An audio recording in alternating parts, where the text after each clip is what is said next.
আচ্ছা চলেন আমরা হচ্ছে অফ পেজ এসইও এই কয়েকদিন দেখতেছিলাম, আজকে হচ্ছে আমরা এখানে শিফট করতেছি অন পেজ এসইও। তো অন পেজ এসইও মানে কি, আমরা যদি যখন কোনো একটা ওয়েবসাইট দেখি, তো এই ওয়েবসাইটের মধ্যে দেখেন যে আপনি আর্টিকেলের মধ্যে কি লিখবেন, কন্টেন্টের মধ্যে কি লিখবেন, কোথায় কাকে লিঙ্ক আপ করবেন, তারপরে কোথায় বাটন অ্যাড করবেন, কত ওয়ার্ডের আর্টিকেল দিতে হবে, মানে অর্থাৎ একটা পেজের মধ্যে যা কিছু থাকে এগুলোকে প্রপারলি অর্গানাইজ করতে গেলে যে পদ্ধতিগুলো ফলো করা লাগে সেটাকেই মূলত বলা হচ্ছে অন পেজ এসইও। এবং আরেকটা জিনিস দেখবেন যে আমরা যখন মার্কেট প্লেসে সার্ভিস প্রোভাইড করব, ম্যাক্সিমাম ক্ষেত্রে অন পেজ এসইও এবং টেকনিক্যাল এসইওকে একত্রে সার্ভিস দেয় সবাই। হ্যাঁ, সিম্পলি ধরেন আমি যদি এখানে সার্চ দেই যে অন পেজ এসইও, দরজাটা একটু আটকে দিন পিছনে, যে সার্ভিসগুলো আসবে দেখেন না, এরা যে দিচ্ছে যে হচ্ছে on page SEO, technical SEO, তারপরে যদি আরেকটু দেখেন সবাই এদের technical SEO, advance, on page SEO. তার মানে আপনি যদি গিক করলে একটু দেখেন তাহলে ম্যাক্সিমামই ক্ষেত্রে আমাদের অন পেজ এসইও এবং টেকনিক্যাল এসইও একসাথে করে সার্ভিস দেওয়া লাগে আর কি। এটা হচ্ছে অন পেজ এসইও এবং টেকনিক্যাল এসইও সবাই একবারেই দেয়। আবার অনেকে গিগের টাইটেলের মধ্যে অন পেজ এসইও যদি মানে অন পেজ টেকনিক্যাল একসাথে নাও লেখা থাকে, বাট গিগের ভিতরে যখন আমরা যাব তখন দেখবো যে অন পেজ আর টেকনিক্যাল সবাই একসাথেই সার্ভিস দিচ্ছে আর কি। হ্যাঁ, তো এই কারণে আমরা যে কাজটা করব, আমরা শেখার সময় অন পেজ এসইও এবং টেকনিক্যাল এসইওটাকে আলাদাভাবেই শিখব, শেখার সময় আলাদাভাবেই শিখব, বাট যখন আমরা কাজ করব তখন হচ্ছে একত্রে কাজ করব। তো শেখার সময় পার্ট বাই পার্টই শিখবো আর কি। তো অন পেজ এসইওটা আসলে মূলত আপনার ওই টেকনিক্যাল বা অফ পেজ এসইওর মতো এত ভেজাল বা এত কোনো প্রবলেম নাই আর কি। তো এটা হচ্ছে স্ট্রেট ফরওয়ার্ড। আমাদের অন পেজ এসইওর বেশ কিছু ফ্যাক্টরস আছে, সেই ফ্যাক্টরসগুলো টোটাল অন পেজ এসইওর ফ্যাক্টর আছে হচ্ছে 10টা। এই 10টা টপিক শিখলে অন পেজ এসইও শেষ। তো মাত্র 2টা ক্লাস লাগবে, 2টা ক্লাসে আমাদের অন পেজ এসইওটা শেষ হয়ে যাবে ইনশাল্লাহ। হ্যাঁ, তো প্রথমে হচ্ছে আমাদের পেজের টাইটেল। আমরা কি বলছিলাম যে অন পেজ এসইও মানে কি, যে একটা পেজের মধ্যেই তো আমাদের কাজ করতে হবে। তাহলে দেখেন যে শুরুতে যে লেখাটা থাকে এটাকেই কি বলে, পেজের টাইটেল। আচ্ছা, তো পেজের টাইটেলের ক্ষেত্রে কন্ডিশন আছে 1টা 2টা 3টা 4টা কন্ডিশন। 1 নাম্বার বিষয় হচ্ছে যে দেখেন আমি হলো এখানে বলছে প্রাইমারি অথবা সেকেন্ডারি কিওয়ার্ড। এখন দেখেন আমরা এখানে সার্চ করছিলাম কি বেস্ট হেয়ার ব্রাশ, এখন দেখেন তাহলে বেস্ট হেয়ার ব্রাশ নিয়ে যখন আমি সার্চ করছি, আমরা যেটা লিখে সার্চ করি এটাই আমাদের প্রাইমারি কিওয়ার্ড। তাহলে দেখেন যে এটা যদি আমরা দেখি যে এই যে বেস্ট হেয়ার ব্রাশ এই শব্দটা আমাদের টাইটেলের মধ্যে আছে না, তাহলে এই যে টাইটেলের মধ্যে আছে, তাহলে এটা কিন্তু অন পেজ এসইও কন্ডিশন যে আপনাকে অবশ্যই এই যে মেইন যে কিওয়ার্ডটা, এই কিওয়ার্ডটা আপনার টাইটেলের মধ্যে আছে, তাহলে এরা কি অন পেজ এসইও কন্ডিশন মানছে? অবশ্যই। 2 নাম্বার কন্ডিশন আছে হচ্ছে keyword in the starting is best, অর্থাৎ টাইটেলটা যত বড়ই হোক না কেন এই কিওয়ার্ডটা অবশ্যই টাইটেলের যত শুরুর দিকে থাকবে আপনার জন্য তত এটা বেটার। বুঝতে পারছেন? শুরুর দিকে থাকলে এটা আমাদের জন্য বেটার হবে আর কি। হ্যাঁ, আরে এত ভেজাল না, ওকে ওনাকে 100 টাকা দিলেই দিয়ে দিচ্ছে, এত কষ্ট করার দরকার। হ্যাঁ, ওকে, তো চলেন বিষয় হলো তাহলে টাইটেলের 2টা শর্ত দেখলাম। একটা হচ্ছে টাইটেলের মধ্যে অবশ্যই প্রাইমারি কিওয়ার্ড থাকতে হবে। 2 নাম্বার শর্ত হচ্ছে কিওয়ার্ডটা যত শুরুর দিকে থাকবে তত বেশি ভালো। 3 নাম্বার শর্ত হচ্ছে এইচ অন ট্যাগ, অর্থাৎ আমরা যারা ওয়েবসাইট ডিজাইন করি আমরা একটু জানা লাগবে, সেটা হচ্ছে প্রত্যেকটা ওয়েবসাইটের যে কোড আছে, যে দেখেন আপনারা যদি কোনো ওয়েবসাইটের উপর রাইট ক্লিক করে ভিউ পেজ সোর্সে যান, হ্যাঁ, তাহলে আপনারা জানেন ওয়েব ডিজাইন করতে কি লাগে, কোড লাগে না? তাহলে এই ওয়েবসাইটটা বানানো যে কোড দেয় সেই কোডগুলো হলো এইগুলো। হ্যাঁ, তো যেহেতু কোডিং করে ওয়েবসাইট বানাইতে হয়, তো এটা তো আমাদেরকে একটা হেডিং, তো হেডিংটাও আমাদের জন্য হচ্ছে দেওয়ার জন্য এইখানে একটা আমাদের কোড লাগে। তো আপনারা যদি এখানে রাইট ক্লিক করে ইন্সপেক্টে যান, ইন্সপেক্টে গেলে দেখবেন এই লাইনটা হলো কোন ট্যাগ, এটাকে বলে ট্যাগ। এই দেখেন H on R H on ট্যাগের মধ্যে আছে। এইচ মানে হেডিং আর এইচ অন মানে সবচেয়ে বড় হেডিং। বুঝতে পারছেন? তাহলে দেখেন এটা আসলে ম্যানুয়ালি চেক করার দরকার নাই, ম্যাক্সিমাম ক্ষেত্রে এটা হচ্ছে আমাদের এইচ অনই থাকে। বাট তাও আমরা জিনিসটা জানলাম যে আমাদের ওয়েবসাইটের যে হেডিংটা থাকবে সেটা অবশ্যই কার মধ্যে থাকবে, এইচ অন ট্যাগের মধ্যে। এবং 3 নাম্বার কন্ডিশন হলো যে আমাদের যে টোটাল টাইটেলে লেখা আছে এটা সর্বোচ্চ আমার 55 ক্যারেক্টারের মধ্যে হতে হবে। এখানে কত ক্যারেক্টার আছে দেখেন, 50 ক্যারেক্টার। তাহলে দেখেন এরা যে আমি যে সার্চ দিলাম যে বেস্ট হেয়ার ব্রাশ, এটা গুগলের প্রথম 1 নম্বরে আছে। 1 নম্বরে কিন্তু এমনি এমনি না। আপনারা জানেন যে কোনো একটা ওয়েবসাইট যদি গুগলের প্রথম পাতায় আসতে চায় তাহলে গুগলের প্রায় 200 থেকে 250টা কন্ডিশন মেনে আসতে হয়। তাহলে দেখেন আমরা কিন্তু এই একটা টাইটেলের ক্ষেত্রে 4টা কন্ডিশন চেক করে দেখলাম 4টাই কিন্তু তারা ফিল আপ করছে। তাহলে এমনি এমনি তাহলে অবশ্যই সে কিন্তু ফিল আপ করছে, বিধায় কিন্তু গুগলের প্রথম পাতায় আসছে। তাহলে এটা গেল টাইটেলের শর্ত। 2 নাম্বার হলো ইউআরএল। ইউআরএল কোনটাকে বলে জানেন? এই যে আমরা যে লেখাটুকু দেখিয়ে দিই উপরে, এই লেখাটুকুকে বলে কি ইউআরএল। তো ইউআরএল এর মধ্যে বেশ কয়েকটা শর্ত আছে। 1 নাম্বার হচ্ছে ইউআরএল এর শর্ত হচ্ছে শর্ট এবং রিডেবল হতে হবে। যেমন ধরেন আমরা যদি এই ক্যাটাগরিতে আরো কয়েকটা দেখি, দেখেন এই লেখাটুকুর এই শেষের অংশটুকু দেখেন কি বলছে, বেস্ট হেয়ার ব্রাশ। তাহলে আপনি কিন্তু এই লেখাটুকু দেখেই বুঝতে পারতেছেন যে আর্টিকেলটা কোন টপিকস এর উপর। এটা শর্ট আছে না? যদি এরকম লেখা থাকতো দা 15 বেস্ট হেয়ার ব্রাশ এক্সপার্ট লাভ, তাহলে ইউআরএলটা অনেক বড় হয়ে যেত না? তো মূল কথা কোনটুকু? মূল কথা তো হচ্ছে বেস্ট হেয়ার ব্রাশ। তাহলে এতটুকু দেখলেই তো যে কেউ বুঝে ফেলতে পারতেছে। তাইলে 1 নাম্বার আমাদের কন্ডিশন হলো যে ইউআরএলটাকে অবশ্যই কি হতে হবে, শর্ট হতে হবে এবং রিডেবল হতে হবে। হ্যাঁ, জায়গা আছে বসার? চেয়ার নেই, দেখেন তো একটা চেয়ার নেই।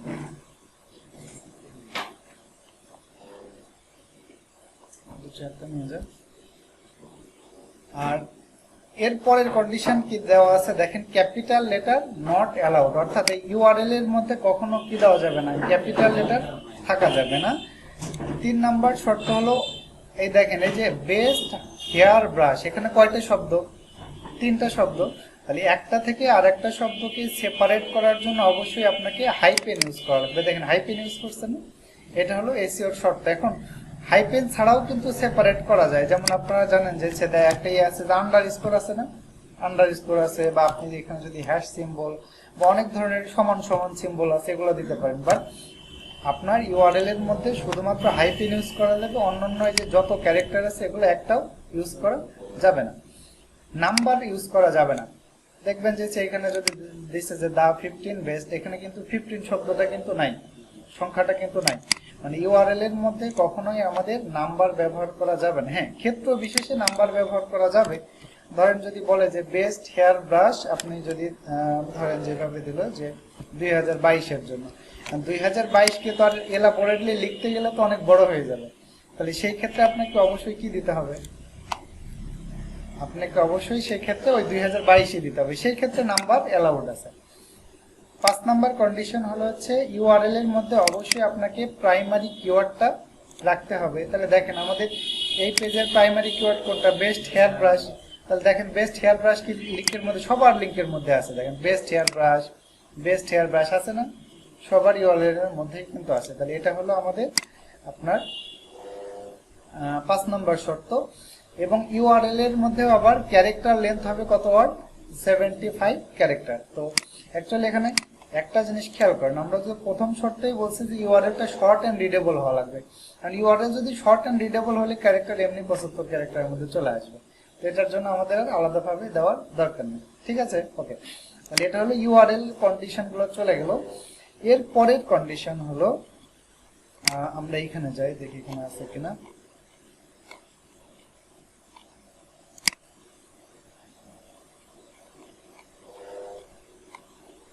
আচ্ছা, এইখানে দেখেন আমরা দেখলাম হচ্ছে এটাকে কি বলে, পেজের টাইটেল।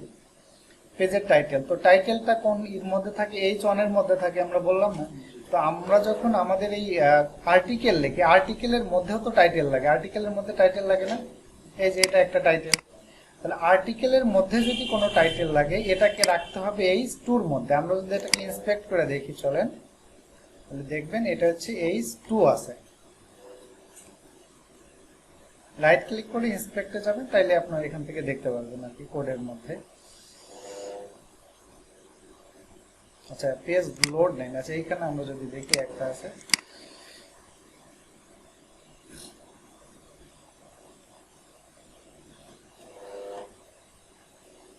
এই যে কি আছে এটা দেখেন H2 এর মধ্যে আছে না, এই যে আমাদের টাইটেল, এই যে যেমন হচ্ছে টাইটেলটা একটু বেস্ট বাজেট, এইখানে দেখেন এই যে বেস্ট বাজেট একটা নাম দিয়ে, এটা হচ্ছে কুইজিন ব্রাশ।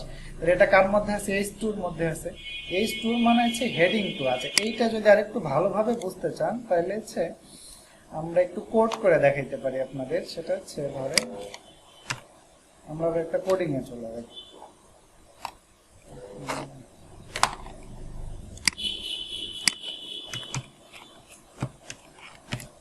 যখন আমরা ওয়েবসাইট ডিজাইন করতে যাই তখন আমাদের এইভাবে কোড লিখতে হয়। যদি আমরা ডিজাইনার না, আমরা হচ্ছে মার্কেটার। সো তারপরে আমরা অল্প একটু দেখি যে ধরেন আমরা যদি এখানে H1 দেই, এখানে আমি তারপরে আচ্ছা একটা কাজ করা যায়,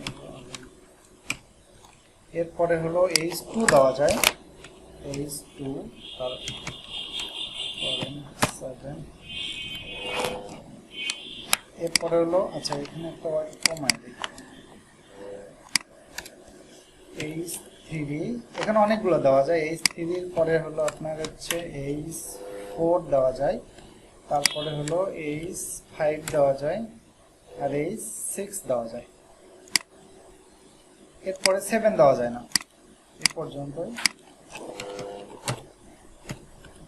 এখন এটার যদি আমরা আউটপুট দেখি চলেন, তাহলে H1টা কি সবার বড়, তার ছোট কি H2, H3, H4, H5, H6 পর্যন্ত।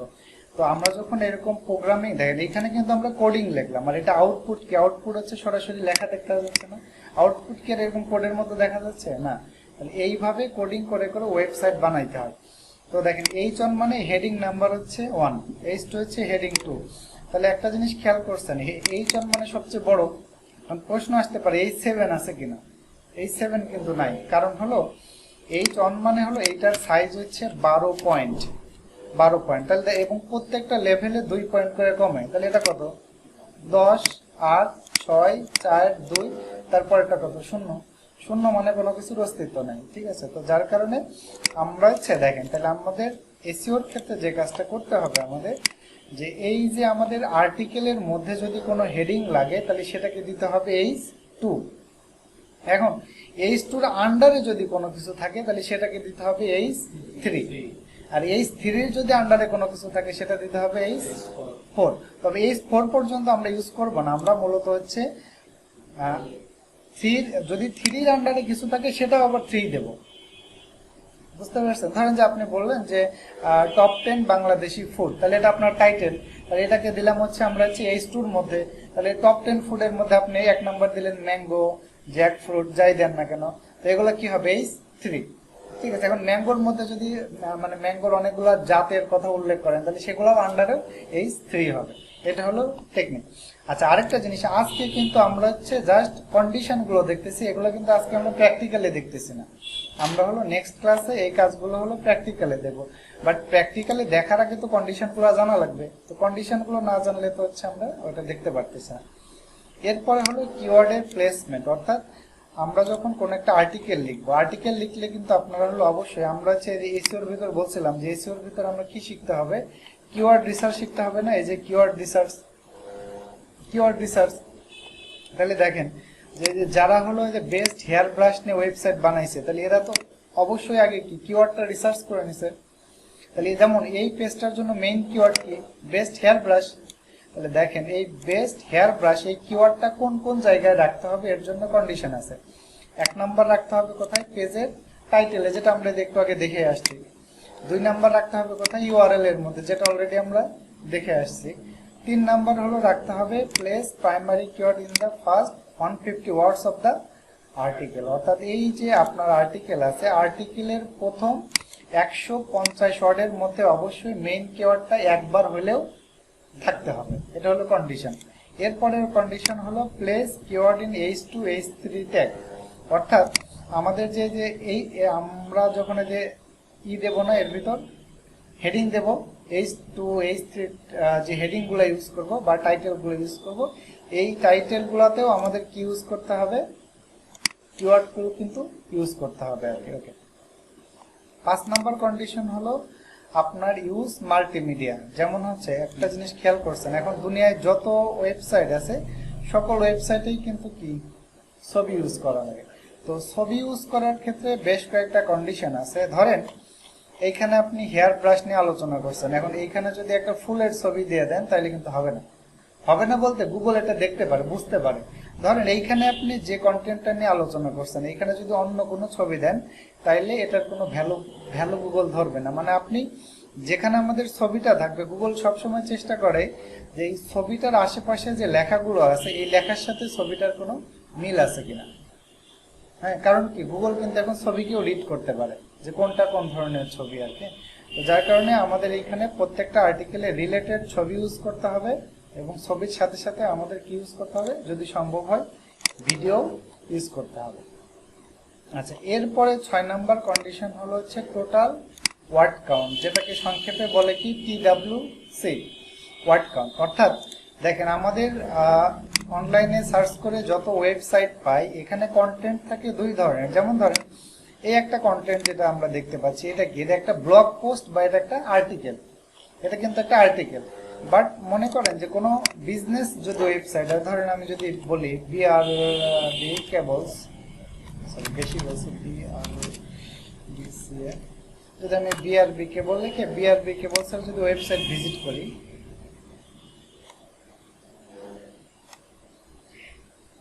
আচ্ছা তাহলে BRB কেবলসের যে প্রথম যে হোম পেজটা আছে, এটা কি কোনো আর্টিকেল, ব্লগ পোস্ট? না। তার মানে এটা একটা কোম্পানির ওয়েবসাইট। কোম্পানির ওয়েবসাইটে কি থাকে, মূলত তাদের বিভিন্ন সার্ভিসগুলো নিয়ে, এখানে বিষয়পত্রগুলো নিয়ে আলোচনা করা থাকে। হ্যাঁ, তো এখন বিষয় হলো, যদি কোনো কোম্পানির ওয়েবসাইট হয় বা কোনো সার্ভিস বেস কোম্পানির ওয়েবসাইট হয়, তাহলে এই পেজের কন্টেন্ট সংখ্যা মিনিমাম হলো 300 ওয়ার্ডের নিচে হতে পারবে না। তাহলে আপনি কন্ট্রোল এ দিয়ে সার্চ করেন, করে আপনারা গুগল ক্রোমে একটা এক্সটেনশন এড করে নেবেন, নাম হলো ওয়ার্ড কাউন্টার প্লাস। তাহলে আপনি যদি এখন দেখেন এই পেজে ওয়ার্ড সংখ্যা কত আছে, 320।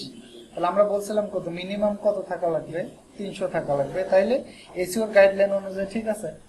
এখন যদি ব্লগ পোস্ট হয় সেই ক্ষেত্রে কত ওয়ার্ড লিখতে হবে? ব্লগ পোস্টের ক্ষেত্রে টোটাল 3টা ক্যাটাগরিতে ভাগ করা যায়। এক নাম্বার হলো আপনার যদি কোনো ব্লগ পোস্ট হয় সেক্ষেত্রে 1500 থেকে 2500 ওয়ার্ড হলে সেটাকে বলবে হলো A+ ক্যাটাগরি। কারণ হচ্ছে গুগল সবসময় বড় আর্টিকেল খুব পছন্দ করে। যেমন আপনারা জানেন যে বিভিন্ন ইনফরমেশন সার্চ করলে আমাদের উইকিপিডিয়ার পেজ আসে না, উইকিপিডিয়ার পেজ আসে। যেমন ধরেন আমি যদি বলি যে COVID-19, তাহলে এই ক্ষেত্রে দেখবেন যে আমাদের উইকিপিডিয়ার পেজ পাবো। আমরা যদি নিচের দিকে যাই, WHO আছে, তারপরে উইকিপিডিয়ার পেজ দেখবেন। অনেক ইনফরমেশন খোঁজার ক্ষেত্রে এই উইকিপিডিয়ার পেজগুলো হচ্ছে সবার প্রথমে আসে। কারণ কি, এই উইকিপিডিয়াতে আপনারা হয়তো দেখছেন কন্টেন্ট থাকে কিন্তু অনেক বড়, প্রচুর কন্টেন্ট থাকে। দেখেন অনেক কন্টেন্ট না হিউজ। আমরা যদি টোটাল কাউন্ট করি, আচ্ছা ব্রাউজারই হ্যাং করে যাবে, কত 28,000 ওয়ার্ড আছে, বুঝতে পারছেন? তাহলে এই কারণে হচ্ছে গুগল সবসময় হচ্ছে বড় আর্টিকেল খুব পছন্দ করে। তো এই ক্ষেত্রে আমরা যদি আমাদের কোনো ওয়েবসাইট বানাইতে গেলে বড় বড় আর্টিকেল দেই, তাহলে সেক্ষেত্রে আমাদের ওই ক্যাটাগরিতে বা ওই কিওয়ার্ডটার ক্ষেত্রে আমরা গুগলে একটা ভালো র্যাঙ্কিংয়ে যাওয়ার সম্ভাবনা বেশি থাকবে আর কি। আচ্ছা, এরপরে হলো 1000 থেকে 1500 ওয়ার্ড হলে সেক্ষেত্রে A ক্যাটাগরি, আর বিলো 1000 হলে B ক্যাটাগরি, আর 300 ওয়ার্ডের যদি নিচে হয় সেক্ষেত্রে বলা হচ্ছে এটাকে থিন কন্টেন্ট, ফেল ক্যাটাগরি। এখন কোনো কোনো ওয়েবসাইটের যদি কন্টেন্ট সংখ্যা 300 ওয়ার্ডের নিচে হয়, মাঝে মাঝে গুগল এই সকল ওয়েবসাইটকে প্লান্টি দেয়। প্লান্টি মানে বুঝেন, গুগলের প্লান্টি মানে হলো কোনো কিওয়ার্ড দিয়ে সার্চ করলে ওই ওয়েবসাইট আর পাওয়া যাবে না, মানে গুগলে তার কোনো জায়গা নেই, মানে যা কিছুতেই সার্চ দেন ওকে আর পাওয়া যাবে না। এখন প্রশ্ন হলো যে কোনো ওয়েবসাইটকে গুগল প্লান্টি দিছে কিনা, এটা আমরা বুঝবো কেমন? ধরেন আপনার একটা ওয়েবসাইট, সেখানে কন্টেন্ট আছে 300 ওয়ার্ডের নিচে, ধরেন 200 ওয়ার্ড, তাহলে আপনাকে গুগল প্লান্টে দিচ্ছে, এটা বুঝবেন কেমন? এটা বোঝার জন্য আমরা পরবর্তীতে এটা টেকনিক্যাল এসইওতে দেখবো যে কিভাবে আমাদেরকে যদি গুগল প্লান্টে দেয় এটা আমরা খুঁজে বের করতে পারবো আর কি। তো পরীক্ষা হোল্ড হয়ে গেল কেন?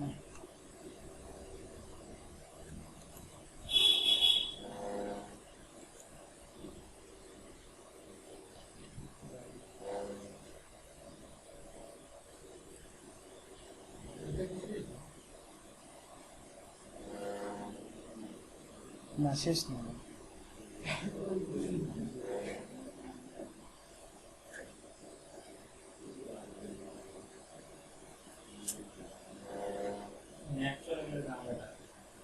নেট চলে গেছে আমার।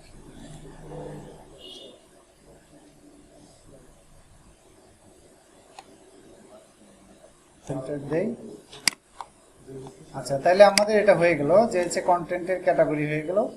এরপরে যেটা আছে হচ্ছে ইউজ ইন্টারনাল লিঙ্ক। এটা খুব বেশি ইম্পর্টেন্ট। ইন্টারনাল লিঙ্ক মানে হচ্ছে আপনার উইকিপিডিয়া থেকে বুঝতে পারবেন। উইকিপিডিয়াতে যখন আপনারা যান দেখবেন যে প্রত্যেকটা লাইনে লাইনে লিঙ্ক আপ করা আছে না, এই যেমন এখানে লিঙ্ক আপ করা আছে যে ওয়ার্ল্ড হেলথ অর্গানাইজেশন। তাহলে এখানে যদি আপনারা ক্লিক করেন তাহলে কোথায় চলে যাবে? উইকিপিডিয়া আরেকটা পেজে চলে যাবে না?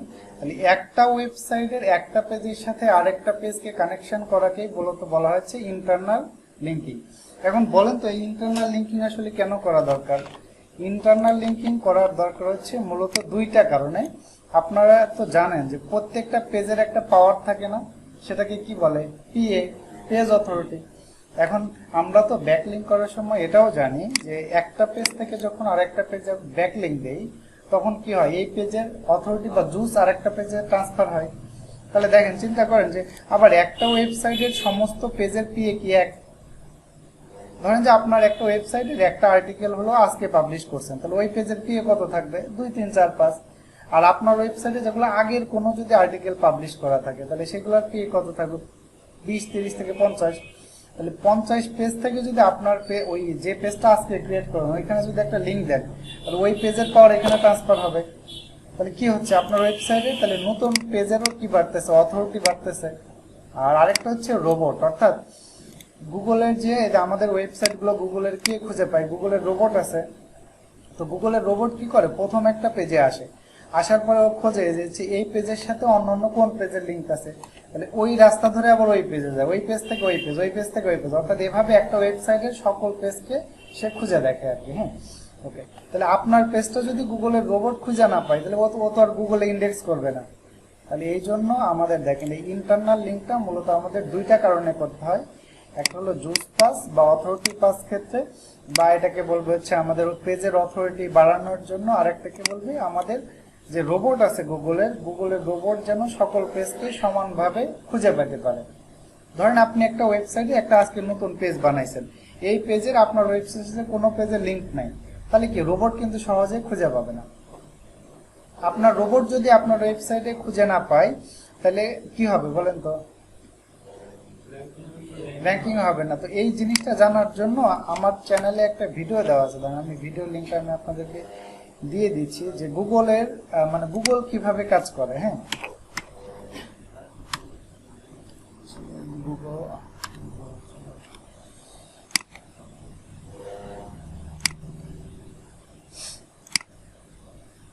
দেখেন আমার চ্যানেলে একটা ভিডিও দেওয়া আছে যে হাউ গুগল ওয়ার্কস। চোখে পড়তেছে না? এই যে এই ভিডিওটা একটু দেখে নেবেন। হ্যাঁ, যে হচ্ছে হাউ সার্চ ইঞ্জিন ওয়ার্কস, মানে গুগলের সার্চ ইঞ্জিনটা আসলে কিভাবে কাজ করে। আপনাদের এইখানে ভিডিওটা আমি দিয়ে দিচ্ছি।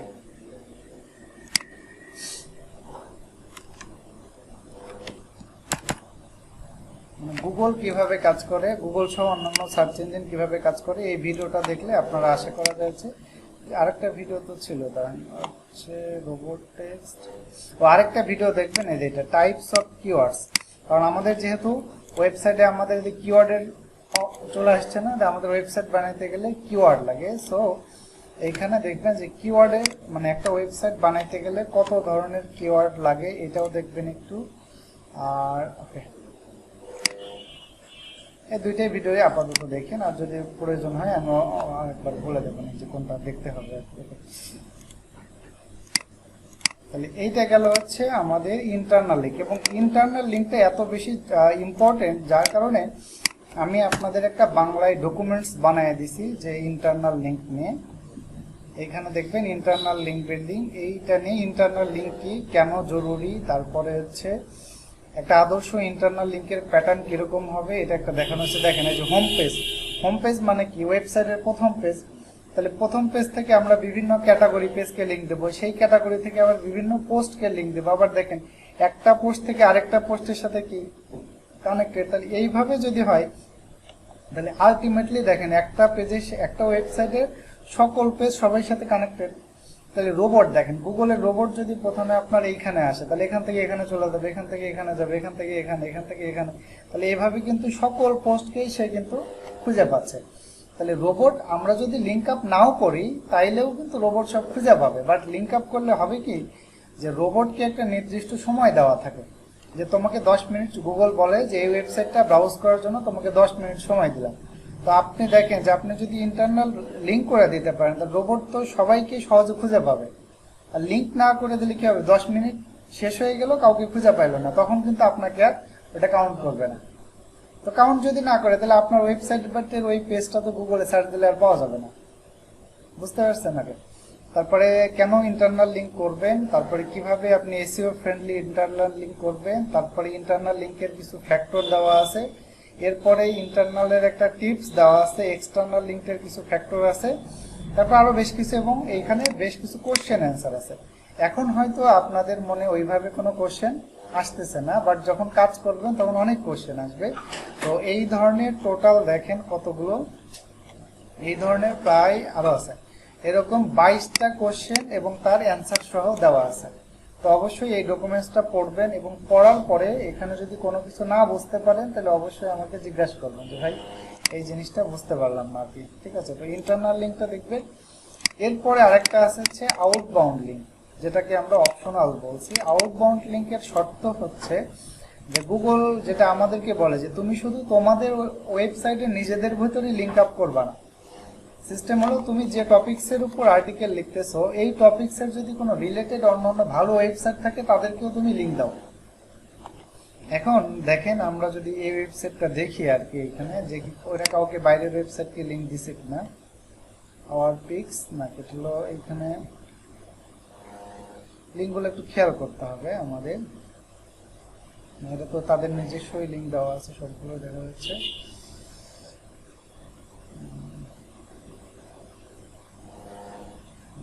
ঠিক না, এদের নিজস্ব ওয়েবসাইটের, এই দেখেন এখানে দেখেন, এটা কিন্তু আরেকটা ওয়েবসাইটের লিঙ্ক। আমি যদি এখানে ক্লিক করি, দেখেন এই ওয়েবসাইটের নাম কি ছিল, এইটা। আর এখন যদি এইখানে দেখেন এই ওয়েবসাইটের নাম কি ছিল, অন্য আরেকটা ওয়েবসাইট না এটা। ওকে, তাইলে যে একটা ওয়েবসাইট থেকে যখন আরেকটা ওয়েবসাইটকে লিঙ্ক দেওয়া হয়, এটাকেই মূলত বলা হচ্ছে আমাদের আউটবাউন্ড লিঙ্ক। ঠিক আছে? ওকে, এখন আপনারা তো একটা জিনিস শিখছিলেন যে ডু ফলো আর নো ফলো। ডু ফলো দিলে কি হয়, এই পেজের ভ্যালু বা জুস ওই পেজে ট্রান্সফার হয়। আর নো ফলো দিলে কি হয়, নো ফলো দিলেও ট্রান্সফার হয়, বাট পরিমাণটা কম। তাহলে দেখেন এই যে আমরা হচ্ছে নো ফলো না ডু ফলো সেটা দেখার জন্য একটা এক্সটেনশন ইউজ করছিলাম, যে যেটা নো ফলো সেটা কি হয়ে যায়, রেড মার্ক দিয়ে ব্লক হয়ে যায়। তাহলে দেখেন এরা হলো এখান থেকে আরেকটা ওয়েবসাইটকে লিঙ্ক দিছে, এটা ডু ফলো দিছে না নো ফলো দিছে, নো ফলো দিছে। যদি আপনি ডু ফলো দিবেন তাহলে তার কাছ থেকে টাকা নেবেন, মানে আমি ডু ফলো দেওয়া মানে কি, তাকে ব্যাক লিঙ্ক দিলাম আমি, তাহলে এটা তো তার লাভ হইল। বুঝতে পারছেন? তো যার কারণে আপনি যখন কাউকে এভাবে আউটবাউন্ড লিঙ্ক দিবেন অন্য কোনো ওয়েবসাইটকে, সবসময় এটি কি করবেন, নো ফলো করবেন। তো এটা নো ফলো কিভাবে করবেন এটা আমরা নেক্সট দিন দেখবো। হ্যাঁ, আচ্ছা, এরপরে দুইটা জিনিস আছে। একটাকে বলে ফোকাস কিওয়ার্ড। ফোকাস কিওয়ার্ড মানে হচ্ছে গুগলে যখন আমরা কোনো কিছু লিখে সার্চ করি, একটা জিনিস খেয়াল করছেন কি আপনারা, যেমন আমি সার্চ করছিলাম বেস্ট হেয়ার ব্রাশ, তাহলে আমাদের এখানে মূল বিষয় কি, হেয়ার ব্রাশ। তাহলে দেখেন আপনারা এই যে প্রত্যেকটা ওয়েবসাইটের যে সার্চ রেজাল্ট থাকে, এখানে দেখেন মূল যে টপিকসটার সাথে থাকে সেটা কিন্তু বোল্ড হয়ে থাকে। যেমন এই দেখেন হেয়ার ব্রাশ বোল্ড হয়ে আছে না, তারপরে দেখেন এই যে হেয়ার ব্রাশ বোল্ড হয়ে আছে, এখানে hair brush, combo hair brush, hair brushes, তারপরে বেস্ট হেয়ার ব্রাশ। অর্থাৎ এই যে নিচের যে অংশটুকু থাকে এর মাঝখানে যে শব্দটা বোল্ডেড হয়ে থাকে, বা আমাদের যে মেইন কিওয়ার্ডই তো এটা বেস্ট হেয়ার ব্রাশ। তো এই মেইন কিওয়ার্ডটাকেই মূলত বলে হচ্ছে ফোকাস কিওয়ার্ড। তো এই ফোকাস কিওয়ার্ডটা আমরা কিভাবে সেট করে দেব, এটা আমরা দুইটা টুলসের হেল্প নিব, সেটা আমরা নেক্সট দিন দেখব। আরেকটা হচ্ছে মেটা ডেসক্রিপশন। মেটা ডেসক্রিপশন কোনটা, প্রত্যেকটা ওয়েবসাইটের নিচে যে অংশটুকু দেখা যায় সেই অংশটুকুকেই বলা হচ্ছে মেটা ডেসক্রিপশন। মেটা ডেসক্রিপশন মানে কি জানেন, সেটা হচ্ছে এই যে এই ওয়েবসাইটে গেলে আপনি কি দেখতে পাবেন তার একটা সারমর্ম। আমরা ছোটবেলায় হচ্ছে স্কুলে সারমর্ম লিখছি না, একটা বড় বিশাল প্যারাগ্রাফ থাকবে, এটা একটা সারমর্ম লেখা থাকতো। তো এটা হচ্ছে সারমর্ম। এই সারমর্মর আবার হচ্ছে একটা কন্ডিশন আছে। যেমন দেখেন এইখানে যদি আমরা দেখি ক্যারেক্টার কাউন্ট কত আছে, 144। এইখানে সর্বোচ্চ আপনারা 150 থেকে 160 ক্যারেক্টার পর্যন্ত দিতে পারবেন। 160 ক্যারেক্টারের বেশি হলে কি হবে জানেন, এই যে দেখেন ডট ডট ডট ডট হয়ে যাবে। আমরা দেখি কোনোটাতে আছে কিনা, এই যে না, এটা না, এই যে এখানে দেখেন ফর, এটা ইনকমপ্লিট সেন্টেন্স না, তার মানে কি ফরের পরে তো আরো অনেক কিছুই আছে। তার মানে হলো এই ফরের পরে যে অংশটুকু আছে সেগুলো হলো আমাদের, দেখেন আমরা যদি এই পর্যন্ত হিসাব করি এখানে কতগুলো আছে দেখেন 148, তাহলে গুগল মোটামুটি 150টার মতো দেখা যাবে, এইটা সহ হবে আর কি। এইখান থেকে এই ডট ডটের আগে পর্যন্ত যদি দেখি আমরা, এই যে 160 মানে কত, আমরা বলছিলাম কি 150 থেকে 160, তার মানে এটা কত হয়ে গেছে 163, যার কারণে দেখেন কি চলে আসছে ডট ডট ডট ডট চলে আসছে। তো সবসময় আমাদের খেয়াল রাখতে হবে মেটা ডেসক্রিপশন যেন আমাদের 160 ক্যারেক্টারের মধ্যে হতে হয়। আর আরেকটা কন্ডিশন হলো এই মেটা ডেসক্রিপশনের মধ্যে যেন আমাদের যে মেইন কিওয়ার্ডটা সেই কিওয়ার্ডটা যেন থাকে, এই একটা জিনিস। এবার হচ্ছে লাস্ট ওয়ান, আমরা আরেকটা জিনিস দেখবো, সেটা আমরা মিস করে গেছি। সেটা হচ্ছে কোনো একটা আর্টিকেল যখন আমরা লিখি তখন হচ্ছে আপনারা তো একটা দেখলেন যে আমাদের প্রাইমারি কিওয়ার্ড, যেমন আমাদের এখানে প্রাইমারি কিওয়ার্ড কোনটা ছিল, বেস্ট হেয়ার ব্রাশ। তাইলে প্রতি 1000 ওয়ার্ডের আর্টিকেলের জন্য আপনার প্রাইমারি কিওয়ার্ডটা এটা সর্বোচ্চ 2 বার ব্যবহার করা যাবে। মানে অর্থাৎ আপনার যদি হচ্ছে 1000 ওয়ার্ডের একটা আর্টিকেল লেখেন, তাহলে এই 1000 ওয়ার্ডের আর্টিকেলের মধ্যে মেইন কিওয়ার্ডটা থাকতে পারবে কয়বার, 1 থেকে 2 বার 1000 ওয়ার্ডের জন্য। আবার এর পরে হলো সেকেন্ডারি কিওয়ার্ড, ওই যে আপনারা ফাইবারের গিগ বানানোর সময় দেখছেন না, রিলেটেড ট্যাগ আছে, অর্থাৎ আপনার কি কি দিয়ে সার্চ দিলে আপনার আর আর্টিকেলটা পাওয়া যাবে সেগুলোকে বলে সেকেন্ডারি কিওয়ার্ড। সেকেন্ডারি কিওয়ার্ড কোনগুলো, আপনি যখন দেখবেন আমি সার্চ দিচ্ছি কি বেস্ট হেয়ার ব্রাশ, যখন গুগলের নিচে আসবেন এই যে নিচে দেখেন সাজেশন দেয় না আমাদেরকে বেস্ট কিছু এখানে দেখেন বলছে কি যে best hair brush for men. তাহলে দেখেন এই কিওয়ার্ডটা আপনার এই কিওয়ার্ডের সাথে রিলেটেড না, তাহলে এই কিওয়ার্ডটা যেহেতু প্রাইমারি কিওয়ার্ডের সাথে রিলেটেড যে কিওয়ার্ডগুলো থাকে এগুলোকে মূলত বলা হয় হচ্ছে সেকেন্ডারি কিওয়ার্ড। তারপরে দেখেন যে হচ্ছে best brush for hair growth, তারপরে হচ্ছে best hair brush for thin hair, সবগুলোই কিন্তু আপনার মেইন কিওয়ার্ডের সাথে রিলেটেড। তাহলে মেইন কিওয়ার্ডের সাথে রিলেটেড যে শব্দগুলো আছে এগুলোকে মূলত বলা হয় সেকেন্ডারি কিওয়ার্ড। তো আমাদের একটা আর্টিকেলের ক্ষেত্রে সেকেন্ডারি কিওয়ার্ডটা থাকতে পারবে প্রতি 1000 ওয়ার্ডের মধ্যে 5 থেকে 7 বার। এটা মূলত আমাদের কাজ জাস্ট চেক করার কাজ, কারণ কি যারা আর্টিকেল রাইটার তারা তো এগুলো কন্ডিশন মেনেই লিখবে, বাট আপনি একজন এসইও স্পেশালিস্ট হিসেবে এগুলো তো বুঝে নিতে হবে যে সে আসলে এই কাজটা ঠিকভাবে করছে কিনা। তো এগুলো আমাদের ম্যানুয়ালি কোনোটাই করতে হবে না, এর জন্য আমরা টুলস ইউজ করবো। টুলস ইউজ করলে সবাই টুলসই আমাদের বলে দিবে যে কিভাবে কি করতে হবে। আর আরেকটা কিওয়ার্ড আছে যেটাকে বলে এলএসআই কিওয়ার্ড অথবা সাপোর্টিং কিওয়ার্ড। সাপোর্টিং কিওয়ার্ড বা হচ্ছে এলএসআই কিওয়ার্ড আসলে কোনগুলা, ধরেন আপনি একটা আর্টিকেল লিখতেছেন যে how to make a coffee, মানে একটা কফি কিভাবে বানানো যায়। তাহলে বলেন তো একটা কফি বানাইতে গেলে কি কি লাগবে, কফি পাউডার লাগবে, হট ওয়াটার লাগবে, মিল্ক লাগবে, সুগার লাগবে, তাই তো। তারপরে কফি খাবেন, একটা কফি কাপ লাগবে। তাহলে এই যে এগুলো কফি কাপ, তারপরে হচ্ছে সুগার, কফি পাউডার, এগুলো ছোট ছোট শব্দ না। তাহলে এই ছোট ছোট শব্দগুলোকেই মূলত বলা হচ্ছে এলএসআই কিওয়ার্ড। তো একটা আর্টিকেলের ক্ষেত্রে এলএসআই কিওয়ার্ডের ক্ষেত্রে কোনো লিমিট নাই, কোনো লিমিট নেই। অর্থাৎ আপনি একটা আর্টিকেলটাকে ন্যাচারালি লিখতে গেলে যে কয়েকবার আসবে ওই কয়েকবারই ডান। কনসেপ্টটা বুঝতে পারছেন? তাহলে যে কোনো একটা আর্টিকেল লিখতে গেলে মোটামুটি এই 3 ধরনের লাগে, প্রাইমারি কিওয়ার্ড, সেকেন্ডারি কিওয়ার্ড এবং এলএসআই কিওয়ার্ড। ঠিক আছে, তো মোটামুটি হচ্ছে আমাদের এইখানে আচ্ছা ওয়ান পেজের ক্ষেত্রে আরো 3টা জিনিস আছে। টাইটেলের একটা ফ্যাক্টর আছে, সেটা হলো একটাকে বলে সিটিআর। সিটিআর মানে হলো click through rate. Click through rate মানে হচ্ছে ধরেন এই যে আপনি এখানে সার্চ দিয়েছেন বেস্ট হেয়ার ব্রাশ, এখন এইটা দিয়ে সার্চ যদি 100 জন মানুষ যদি এই কিওয়ার্ডটা দিয়ে সার্চ করে 100 জনই যদি এখানে ক্লিক করে, তাহলে এই ওয়েবসাইটের সিটিআর হবে 100%। মানে ক্লিক থ্রু রেট মানে কতজন দেখার পরে ক্লিক করলো। তাহলে মনে করেন যে এইটা 100 জন সার্চ দিয়ে এখানে ক্লিক করলো 40 জন, তাহলে এটা সিটিআর কত পার্সেন্ট হবে? 40%। হ্যাঁ, এটা আমরা দেখতে পারবো, আমরা টেকনিক্যাল এসইওতে গেলেই দেখতে পারবো যে আপনার ওয়েবসাইটের ক্ষেত্রে কতজন মানুষ সার্চ দিয়ে কতজন আপনার ওয়েবসাইটে ক্লিক করছে, ওখান থেকে দেখা যাবে। ওকে, তাহলে ওখান থেকে আমরা দেখে ফেলতে পারবো।